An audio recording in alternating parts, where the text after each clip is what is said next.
Hello everyone. तो आज से हम लेसन शुरू कर रहे हैं रक्त परिसंचरण तंत्र अर्थात सर्कुलेटरी सिस्टम शुरू कर रहे हैं। अब इसमें क्या है कि जो ह्यूमन ब्लड मतलब मानव रक्त से जो भी क्वेश्चन पूछे जाते हैं सारे यहाँ पर आपको जब लेसन देखिएगा उसके बाद जवाब दे पाने में सक्षम हो पाइएगा। और यहाँ से अलग अलग एग्जामिनेशन में क्वेश्चन बहुत ज़्यादा पूछे जाते हैं, तो इसको समझने का प्रयास करेंगे, है ना, कि परिसंचरण तंत्र होता क्या है, इसमें ब्लड और हार्ट के बारे में जानने का प्रयास करेंगे। इससे रिलेटेड जो क्वेश्चन आता है उसको समझने का प्रयास करेंगे। कहाँ कहाँ इसका निर्माण होता है, मनुष्य में ऑक्सीजन किस रूप में रहता है, ये सब समझने का प्रयास करेंगे। कितना हमारे अंदर ब्लड वगैरह रहता है इसको जानने का प्रयास करेंगे। फिर ब्लड बैंक में ब्लड को कैसे रखा जाता है और ब्लड का रंग लाल क्यों होता है, ये सब समझने का प्रयास करेंगे। फिर समझेंगे कुछ ऐसे भी ब्लड होते हैं कुछ जीवों का जो लाल नहीं होता, उसको भी समझने का प्रयास करेंगे। तो चलिए सबसे पहले शुरू करते हैं यहाँ से। हाँ, देखिए, आगे बढ़ने से पहले क्वेश्चन को आप अटेम्प्ट करने का प्रयास कीजिएगा। इस लेसन में इसका आंसर आपको मिल जाएगा। मनुष्य के रक्त में ऑक्सीजन किस रूप में उपस्थित होता है? मनुष्य के रक्त में ऑक्सीजन जो होता है किस रूप में उपस्थित होता है, इसको आपको बताना है। O2 के रूप में, HbO2 के रूप में, HbCO2 के रूप में या HbCO के रूप में। ठीक है, चलिए आगे बढ़ते हैं। पहला हमारा लेसन है रक्त परिसंचरण तंत्र। जैसे मनुष्य का शरीर है तो उसमें क्या होता है कि रक्त के द्वारा क्या होता है, ऑक्सीजन इत्यादि क्या होता है, परिवहन पूरे शरीर में वगैरह में होता है। तो यही समझने का प्रयास करेंगे। रक्त परिसंचरण तंत्र या सर्कुलेटरी सिस्टम जो पढ़ेंगे इसमें हम क्या क्या पढ़ने वाले हैं। सर्कुलेटरी सिस्टम पढ़ना होता है हमको, ब्लड के बारे में, रक्त के बारे में बढ़िया से पढ़ना होता है और हार्ट के बारे में पढ़ना होता है। अब देखिए क्या होता है, जो ब्लड जो बनता है ना, तो ब्लड क्या होता है कि ब्लड वेसल जिसको बोलते हैं, रुधिर वाहिकाओं द्वारा क्या होता है आगे बढ़ता है। जो हम बोलते हैं नस होता है ना, तो नस के माध्यम से क्या होता है कि ब्लड आगे बढ़ता है। फिर क्या आता है, हार्ट के पास आता है, उसके बाद आगे की प्रक्रिया फिर होता है। तो इसमें हम फोकस करने वाले हैं ब्लड के ऊपर। ठीक है, तो चलिए आगे बढ़ते हैं। देखिए, मानव रक्त से जो जो क्वेश्चन आता है उसको समझने का प्रयास करते हैं। सबसे पहला क्वेश्चन पूछा जाएगा, जो ह्यूमन ब्लड होता है, मानव रक्त होता है, उसके अध्ययन को क्या कहा जाता है? तो उसके अध्ययन को हिमेटोलॉजी कहा जाता है। क्या कहा जाता है? हिमेटोलॉजी कहता है। और एक और चीज मैं पहले ही बता चुका हूँ, देखिए जैसे ही लॉजी शब्द का इस्तेमाल आएगा ना, उसका मतलब समझिए क्या होता है, कोई चीज का अध्ययन करना। सोशोलॉजी मतलब क्या, समाज का अध्ययन करना। बायोलॉजी मतलब क्या, कि जीव का अध्ययन करना। लॉजी जैसे आ गया, इसका मतलब क्या होता है, अध्ययन करना।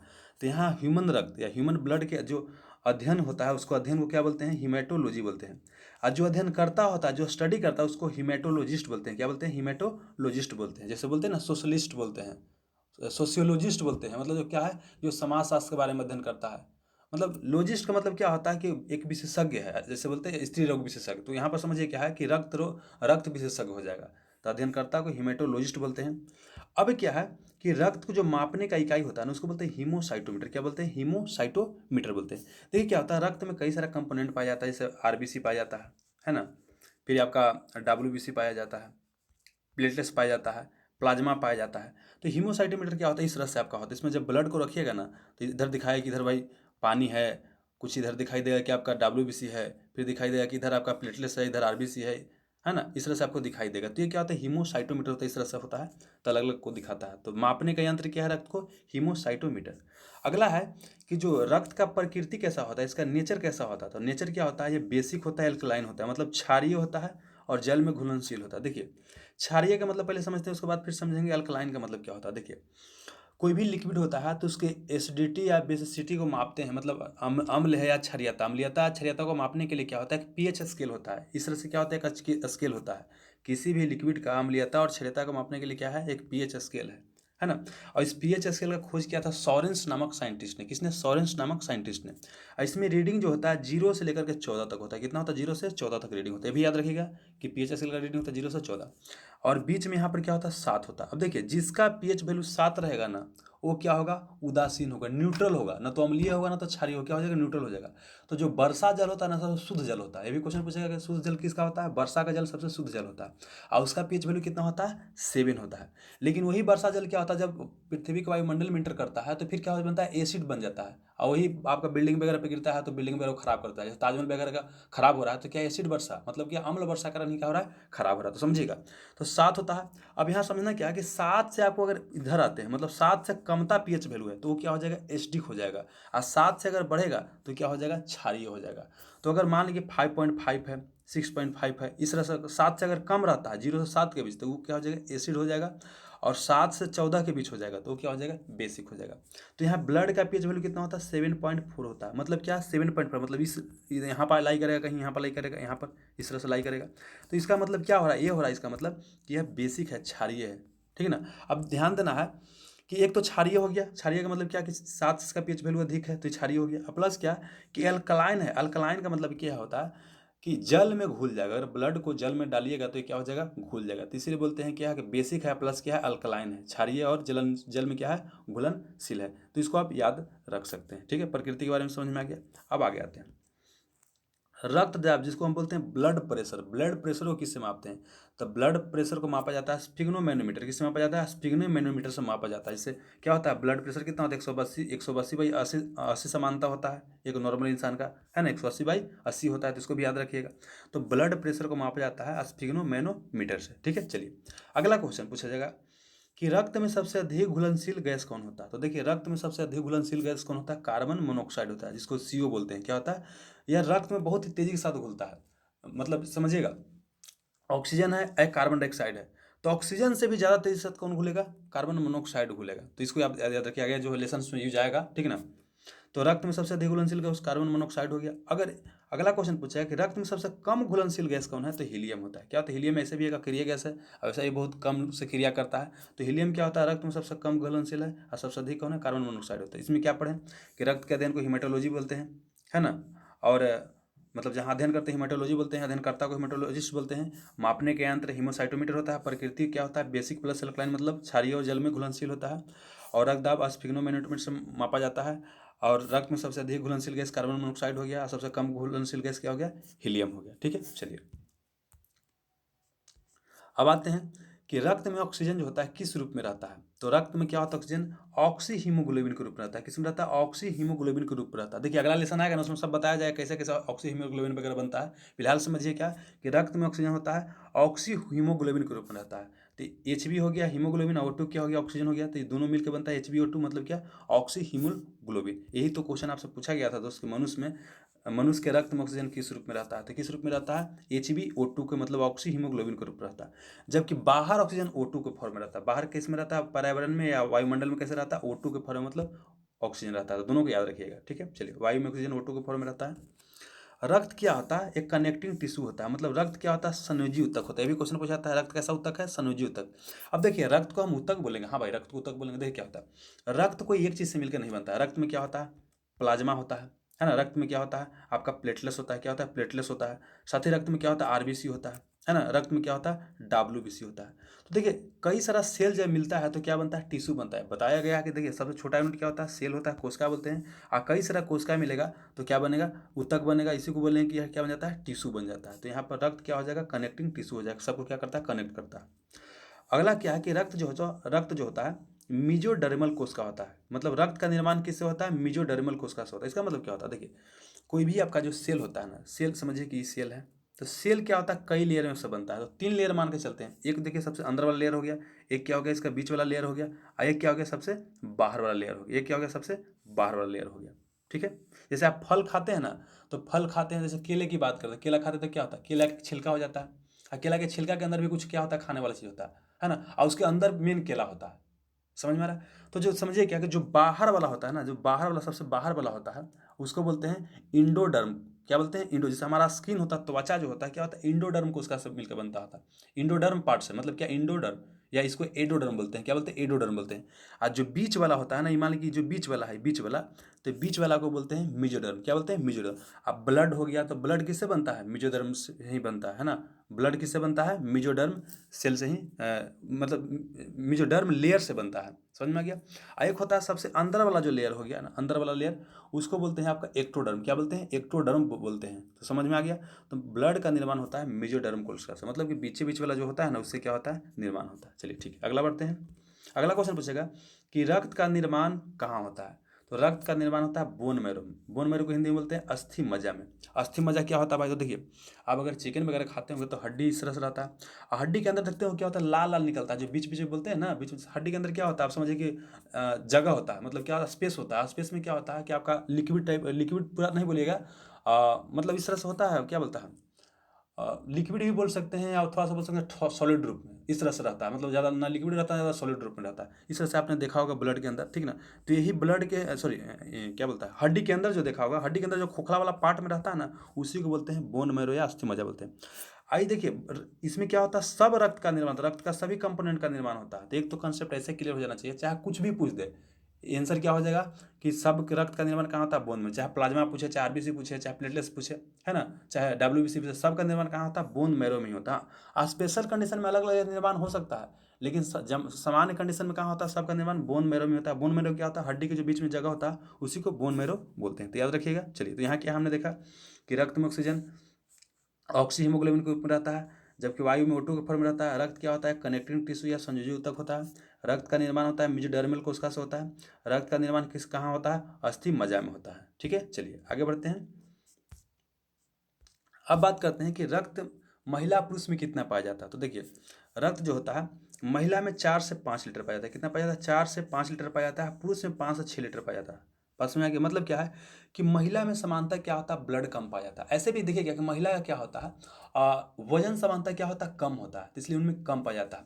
और देखिए, ब्लड ज़्यादा पाने का मतलब क्या है? ब्लड क्या करता है? ऑक्सीजन को सर्कुलेट करा होता है। खास करके आरबीसी की बात करते हैं। और देखिए, ब्लड में कई सारा होता है ना, उसमें आरबीसी का अंतर होता है। मतलब देखिए, ब्लड ब्लड में आरबीसी होता है, प्लेटलेट्स होता है, प्लाज्मा होता है। तो महिला पुरुष सब में समान होता है, सिर्फ आरबीसी क्या होता है? पुरुष में ज़्यादा होता है।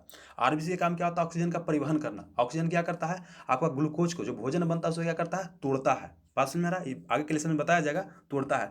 तो पुरुष जनरली क्या होता है कि समानता फिजिकल वर्क ज़्यादा करता है, उसको ज़्यादा क्या होता है? एनर्जी की जरूरत होता है। तो ज़्यादा आरबीसी रहेगा तो ज़्यादा उसको पास ऑक्सीजन पहुंचेगा, तो ज़्यादा एनर्जी टूटेगा। बात समझ में आ रहा है? इसलिए क्या होता है कि पुरुष में समानता क्या होता है?